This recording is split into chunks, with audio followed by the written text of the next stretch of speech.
We are putting this to bed, fellow Apex players. I'm going to comprehensively answer why the ranked Season 13 changes were needed. My name is Flame078, the normal gamer, breaking down everything gaming from this perspective to create dialogue and understanding. To answer today's question, I will cover these topics to prove and explain why the ranked Season 13 changes were needed. I will talk about defining what is skill in a brief discussion on what is competition, breaking down skill in Battle Royale, a deep dive into ranked, why the old system sucked and why the new one is better, the problem with the Apex community, and wrapping up closely with my final thoughts. So buckle in, listen closely, and I look forward to putting this discussion to bed. So without further ado, let's get to it.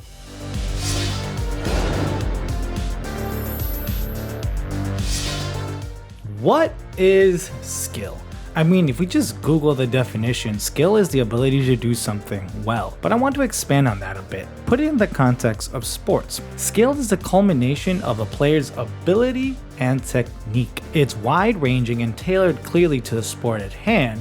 And there are also types of skills too. For example, in physical sports, you can have motor skills, perceptual skills, and cognitive skills. In the realm of esports and first-person shooters, perceptual and cognitive skills are still relative, but now motor skills becomes, for the lack of a better term, mechanical skills, your ability to move your character, aim, and shoot. All in all, skill is something the player is in control of and works actively to improve. So when we think about competition, it is essentially a player's/team's total acquired skills put to the test for a certain objective with a set of rules. That is really what competition is. And it's usually get more of X than the other team. In basketball, get more baskets. In soccer, get more goals. In football, get more touchdowns. Say in first-person shooters like in TDM, Team Deathmatch, gets more kills first, or capture the flag, get more flags, or in domination, hold the point the longest. Everything is pretty clear cut, and in an arena shooter like Halo, for example, on these different objectives, everyone starts with similar gear. However, there are power weapons like the rocket launcher that on its own can be considered lucky because statistically, that really strong weapon is hard to beat. However, the power weapons are located in the same spot, with both teams being aware of it. Therefore, luck is now really just opportunity. In an economy-based shooter, loadouts are varied, but everyone starts the same, and the performance allows you to upgrade. So for example, in CSGO, getting an AWP is lucky in the sense that statistically, that really strong weapon is hard to beat. But because everyone can get it and it can be achieved through performance, that luck really is now just an opportunity. In a hero shooter like Overwatch, where different heroes come into play over different objectives, one can say a really strong ultimate can be lucky play because that ultimate is really strong and hard to counter. However, everyone is aware of said abilities and their time frame can be calculated. Though it still may be lucky, it really now becomes opportunity. The message I am trying to communicate is that skill of a player and a team is determined by their own actions, and that any external lucky influences are just opportunities cultivated by a player's or team's actions. Example of lucky influences, so we can really hammer this down. In a Halo arena match, picking up a sniper, creating opportunity to cement victory or to catch up. In football, a fumble happens, creating opportunity to cement victory or to catch up. Why it was important to break that down is because I want you to understand that in a single match of the above examples, it can be clearly shown which team/players are most skillful and also conclude which team is better. Obviously, it's not a set stone thing and there are always variables involved in determining the actual outcome of a match, but objectively everything is determined, so one match of any of the examples can be a good snapshot of concluding skill. And over a course of several matches, those results just add or subtract to those observations. However, in Battle Royale, you cannot objectively do that to any player or team off a single match. The objective of the game is to survive based on random gear provided by the game. Every match is just different. A single Battle Royale match is not as conclusive because the nature of the match is RNG. luck-based. So everything has to be through the lenses of statistics, through probability, and through the aggregation of data. The player can only control something after it is given something. Therefore, their skill is essentially decision making, but more on that later. What this means is that, say in a single Battle Royale match, the start of every single match is the most unskillful part because every single player has zero control of what they are given. And if you are not in control, it cannot be considered skillful. And only as you progress in that match, it is considered skillful. These are 4 common scenarios, and I'm going to explain what the results of them mean. And the great thing is that this applies to any level of skill player. Scenario 1. Imperial Hal lands on purple shields and Spitfire. His kills and rise in placement at the start of that match are just lucky. And if he makes it to the end, yeah, okay, we can now say Hal was skillful because he managed to keep that luck and complete the objective. Scenario 2.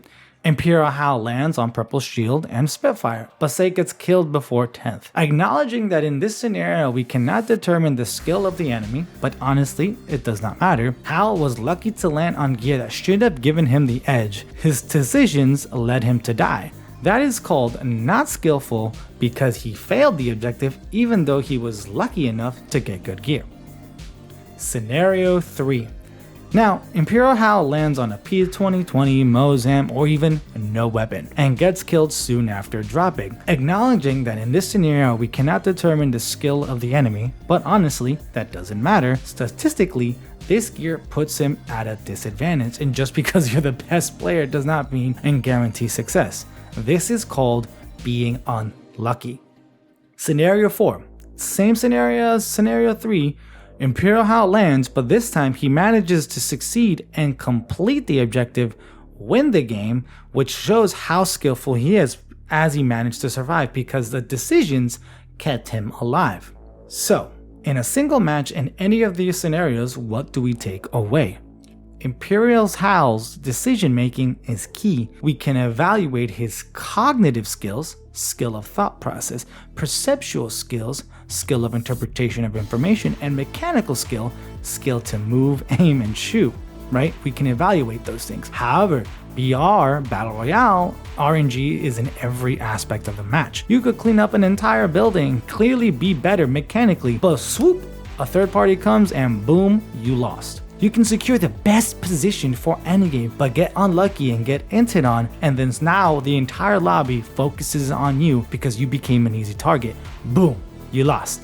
Unlucky. Since this is so prevalent in a single match therefore is no indicator of said skills that I mentioned. So you have to measure the aggregation of all results, then come to conclusions, which is very different than what we can traditionally do with other games and sports.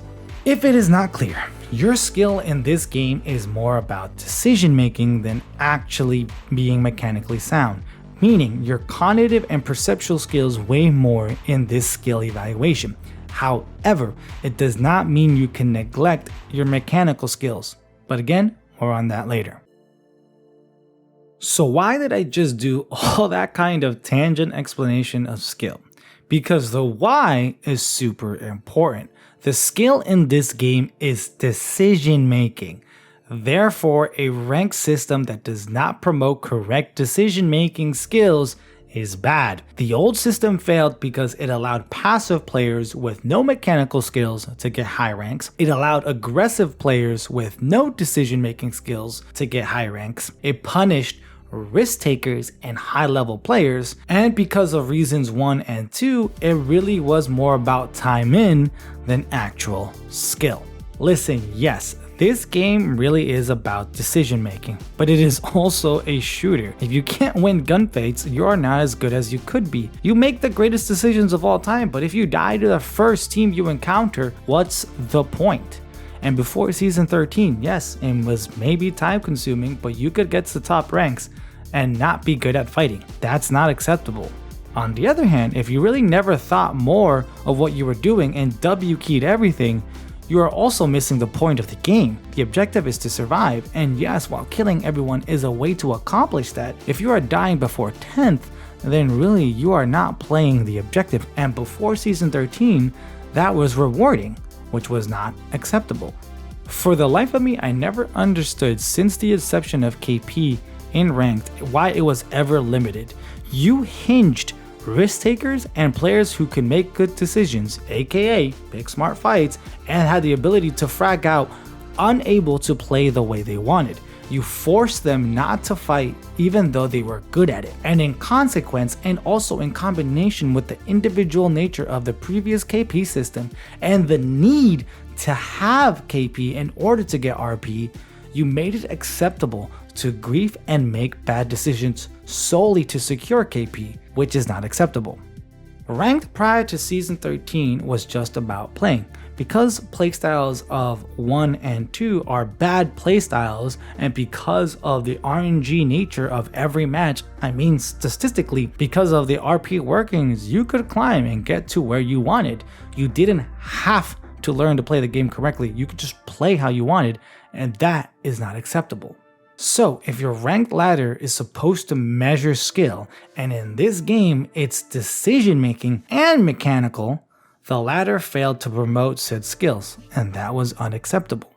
The game is RNG rooted, and it's about what you can do with that RNG to survive. And if you think about it just a little bit harder, you can conclude that the entire game is, what risk am I willing to take in order to survive and win? Do I risk contesting off drop where I'm in the least control and work with that? And also, do I risk engaging in this third party where I also could possibly be third partied? Your goal as a player trying to improve in this game is mitigating that RNG, assessing the risk of every decision, and making it to the end. This new system promotes exactly that. You have to think about it. You have to think about your decisions. It forces you to think. And clearly you players never understood that, or you wouldn't be complaining. Ranked is not for everyone. High-level competitive skill measuring Apex Battle Royale, some may call it boring.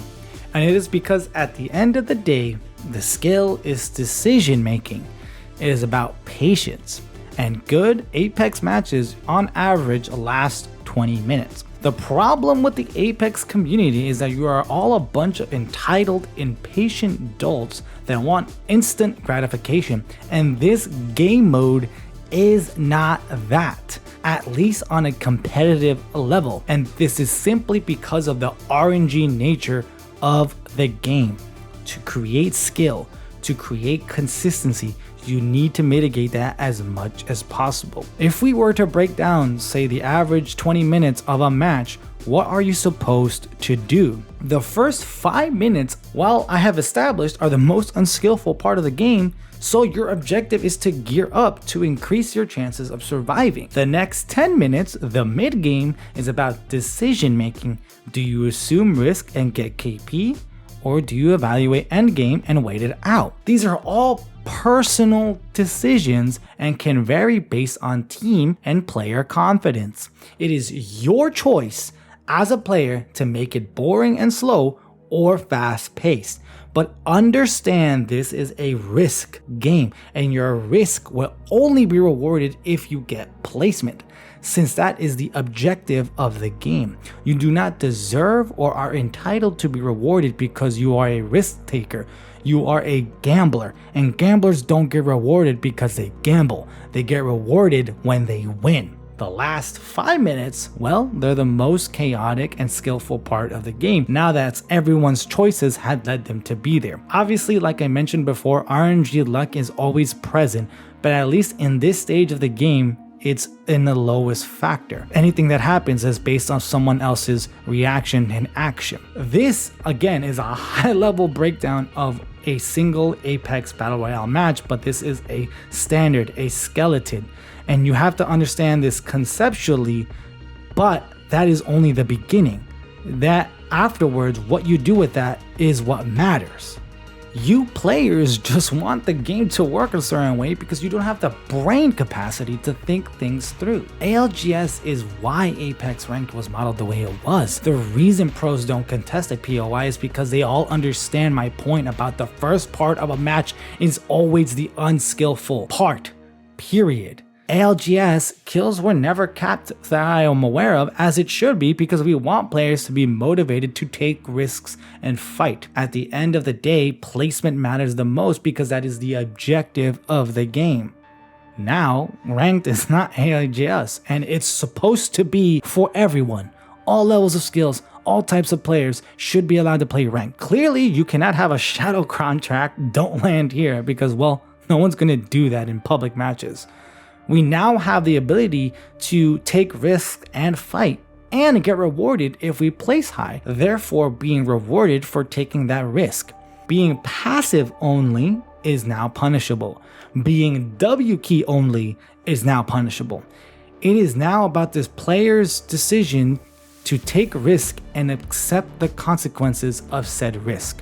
The game's skill that is being measured is correctly now balanced to highlight proper decision making on a consistent basis. If you make poor decisions constantly, you will not climb. If you make good decisions constantly, you will climb. If you are inconsistent in your decision making, guess what?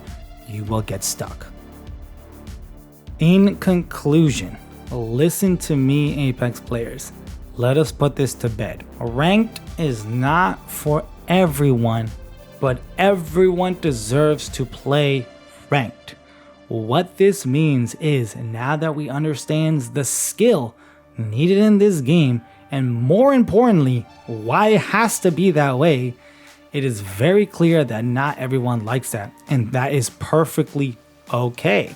I love playing soccer, but to be good at soccer, I need to have good cardio. But I hate running, which means if I were to take soccer seriously, I have to go against something I don't like doing. Like, it's not that difficult of a concept to understand.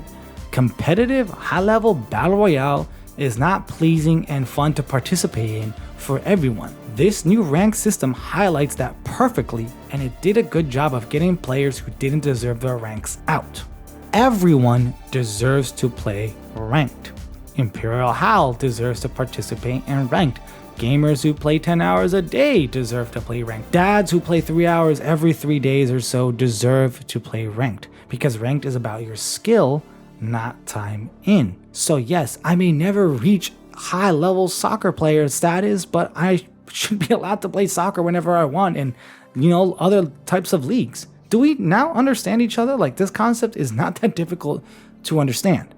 The new changes were perfect in the sense that we are measuring what it takes to be better at the game properly, but it was extremely punishing for a lot of players, which is a root of many of the issues.